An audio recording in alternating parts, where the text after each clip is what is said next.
Are ghosts real?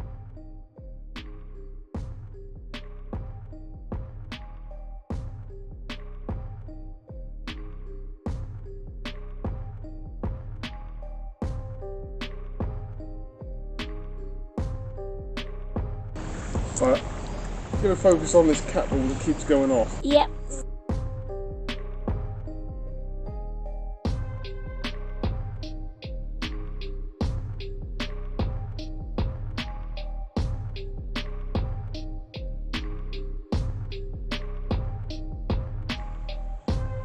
Wonder if that will now work. Hopefully. So I've just moved the motion sensor because it was going off because of the ribbons.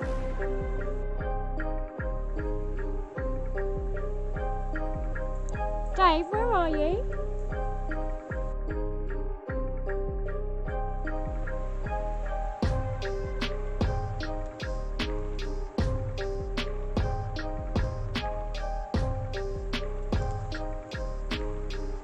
Why is the cat ball going off?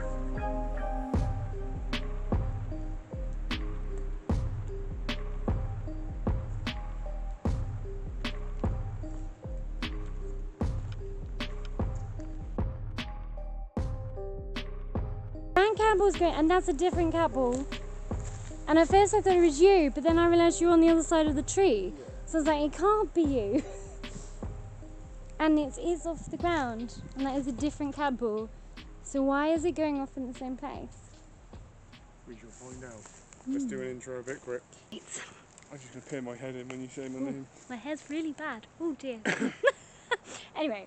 I'm just going to literally peer in and just say hi. Awesome. I like that. Hello and welcome to another episode of areghostsreal with me, Corinne. Today I'm at a really special location alongside Dave from Paranormal Contact. There he is.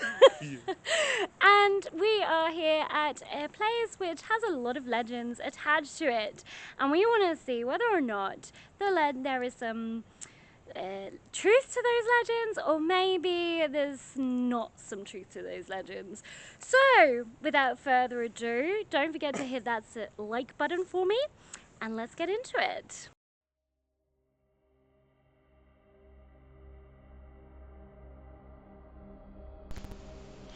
Grovely Wood is in southern Wiltshire and sits near the old ancient capital of Wessex called Wilton. Grovely Wood formed part of a grand hunting forest and was part of lands belonging to Wilton Abbey. In 1541, Henry VIII gave Wilton Abbey and its surrounding land to Sir William Herbert, who was created first Earl of Pembroke in 1551. His family has owned this wood ever since.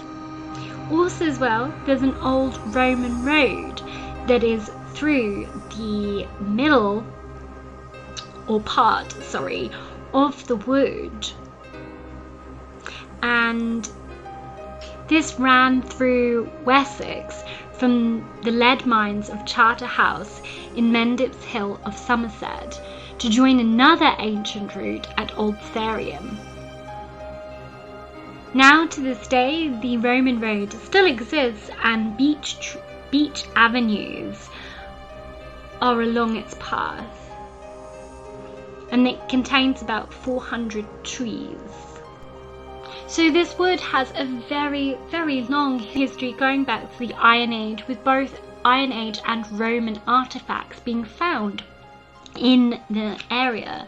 There is also old settlements and hill forts that stand nearby. The nearby village of Hanging Langford, which is still inhabited today, was actually an original Roman village.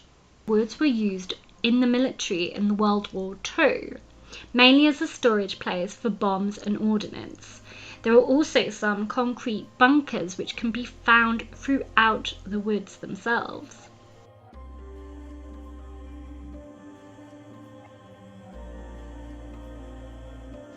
However, deep in its ancient wood, Gravely has 3 huge beech trees, which are said to mark the burial sites of women who were killed for witchcraft in the 18th century.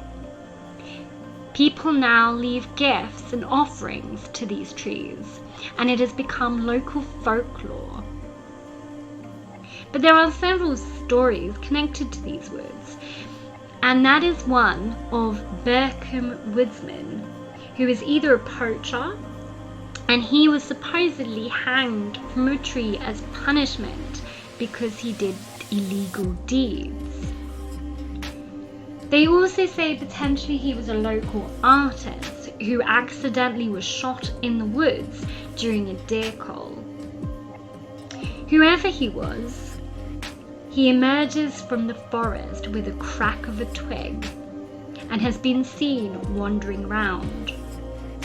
The second story is that of those witches, that in 1737 there was a lethal outbreak of smallpox in the town of Wilton. It killed over 130 people. 4 newcomers to the area were blamed for this contagion. The Handsel sisters, who are thought to have originally come from Denmark.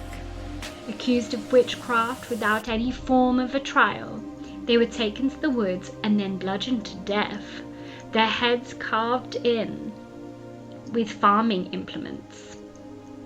They were then buried separate from each other so that they couldn't conspire to kill people again, even in death. Lo and behold, then 4 thick, gnarly beech trees appeared over their graves. Whether deliberately planted or mysteriously growing is still a matter of conjecture. But one of these trees has since blown down in high winds, but there are still 3 remaining. So next time you find yourself wandering through Gravely Woods, then don't forget to bring something to decorate the trees with, because legends say that if you don't, there'll be consequences. There's also a small circle that surrounds the trees, and this is to keep people safe from evil spirits when they visit these trees. It's a very fascinating place. And loads of supernatural investigators, or paranormal investigators even, have come here and have felt presences or touches or heard noises. Some people even claim to have seen spirits. So, don't forget, you could be in the presence of witches. So without further ado, let's get into the investigation, and let's see if me and Dave can prove whether or not this is true or false. So, Dave, obviously you have been here before. This is the first time I have been here. And when you last came here, what was the experience that you had? Right, so I've been here 6 times, and each time has been very different. The first time, it was at the end of May, had a very odd feel. I was very new to investigating as well back then, and it just had this really weird, creepy vibe to it, because we come late on a May evening, it was starting to get dark, and because of the nature of the surroundings that we're in, and knowing that I wasn't as experienced investigator as I am now, it just had a very big kind of vibe, to the point where I was that superstitious I wouldn't step around this wooden circle which has just been made by humans. Which is what we are currently standing in. Exactly. And I've been up here a few other times just to do little investigations, and the last time I was up here was 2 years ago on a Christmas Eve. At that point I was using necrophonics. Oh yeah. I kind of steered away from necrophonics at the time now, but it just in itself, in general, it just has, I should say, or had, which I'll get into in a second, just a very special. It kind of like a special feel because it was one of my first investigations ever. So Well, this is what I was also going to ask you then, is do you think psychologically, like knowing about the place before you came maybe had an impact? possibly, yeah. Yeah. I mean, if you know the story, then yeah, it has an impact. But potentially, there are 4 sisters that are apparently bludgeoned to death and then apparently buried underneath these trees. So yeah, knowing the story beforehand had quite a big influence on me here because it's always going to be in the back of your head Yeah. when you come here the first time. So is my Yeah. brain going to make things up? Yeah, there's a possibility. Yeah. So And leading to my yeah. third question, do you believe that there are any demons here? No. No. That also goes for me as well. No Don't. demons here. There's been no reports of demons. The closest thing I know of anything about that is possibly, and again, it's not confirmed, is that maybe there has been some satanic groups maybe done some stuff up here. That's it. Even then, it's still rumour. There's nothing been confirmed on that in any way, shape, or form. No. So, in any way. Okay, and my last and final question. I'll take you out of the hot seat after this. Okay. But now, what are your thoughts on this place, and how have they changed? This is where the tough bit comes in for me. Yeah, this is why I left it for last. It's kind of really tough because, like I said, this is my first ever investigation, and today, this is probably going to be my last one investigating these trees. Would you like to know the reason why? I would like to know the reason why. Here we go. The reason why this potentially is going to be my last one is because ever since ever since I've been coming up here, there's always been a burning question in the back of my head about these legends of these 4 sisters. And I'm sure Corinne's done a bit of the history on this one. I have, yep. The legend is that apparently the Handsel sisters, 4 sisters, were bludgeoned to death because they were suspected of witchcraft, and that is underlying the basics of this story. Yep. But ever since I started investigating here, there's always been one burning question, and that is there's a second name to these sisters, but there's never been a first name. No. Grovely Woods and the stories are documented online. You can just look up Google and look up the stories, ghost stories of Grovely Woods, and guarantee you this will be the first one that comes up. It is. I can confirm that. But after doing a little bit more digging, I did find something out about this, which I'm going to tell you now. Go for it. Now, no matter what I say, you can take this as a pinch of salt. This is just what I found out. Yeah, and it's just Dave's opinion, Just my opinion. and my opinion too, but If you want to come up here and investigate these trees, please feel free. But me knowing this information now has completely changed my mindset about these trees and the legends. Yep. So I looked up Handsel on Google, the meaning of Handsel. And hopefully Corinne might find a screenshot. And I will stick it try up. and find a screenshot for that. I know I will. But the meaning of Handsel means a thing of leaving gifts It does. Yep. in certain areas, potentially as like a trinket, as a something along those lines. Yep.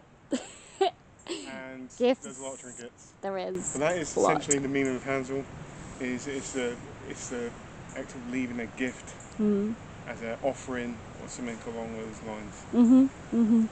With the known first names and then the meaning of Handsel coming on Google, to me, these 4 trees is being a legend which has just passed through hundreds of years, and people have had stories, and then people have started to come up here and investigate and other things, so on and so on and so on. Like I said, you can take that information as what you will. Exactly. If you want to come up here and investigate, I'm not saying don't come up here and investigate. I'm not saying this place is not haunted in any way, shape or form. It's just for me personally, I can't put as much passion into this investigation as I say I used to because of the information that I now know. Yeah. No. Fair. Absolutely fair enough. And to be honest, I mean, we've been here how long now? Hour. At least an hour. And yeah, I'm not feeling anything. to be honest. So that's just, like I said, take it as you will. Yeah. Not saying I'm... Potentially at this moment this will be my last investigation. Unless something different happens here today, I'm going to give it a try, one last try. We've come all the way up here. It's a good hour's walk from the car park it's a here. big walk. So I'm not going to come walk here and not investigate in any way, shape or form, but I'm going to be a lot more sceptical than I was previous times. Yeah. Yeah, and also as well, like, in terms of from a psychology point of view, you know, we can be affected by folklore in terms of people. Obviously there is always a truth to a folklore. I do believe that in terms of, you know, it could be paganism, it could be whatever folklore it is, in terms of big dogs or cryptoids. There's always something there that is a kind of a truthful base to it. But it's a bit like, you know, Chinese whispers. Things can kind of, when people pass things on, it can kind of change throughout periods of history. And the other thing is as well, for me personally, the roots of this tree are humongous. And obviously I don't know, well, we were discussing this on the way actually, in terms of what this wood would have looked like back in sort of the 16th, when was it? 19th, 18th? I can't Could remember. have been something around those lines. Yeah. So we don't know exactly what the wood layout was then, but with how big this tree is at least like, well, again, like 400, 500 years old. So if something was to be buried here, it would have to be really far down potentially. And same with the other trees that were here, or the other trees, sorry, that are here, and the one that fell over. You know, nothing was kind of found there, and potentially it would have been, surely. Potentially. So that for me is kind of a bit of a, I don't know. The official meaning of Handsel was a gift given at the beginning of the year, or to mark, and I can't read that word, or the start of an enterprise, supposedly to bring good luck. There you go. Yeah. To me, that is what people have been doing here. They've been leaving gifts. Exactly, like there's a cushion over there and all sorts here. And the myths and legends have basically just rolled on throughout the years.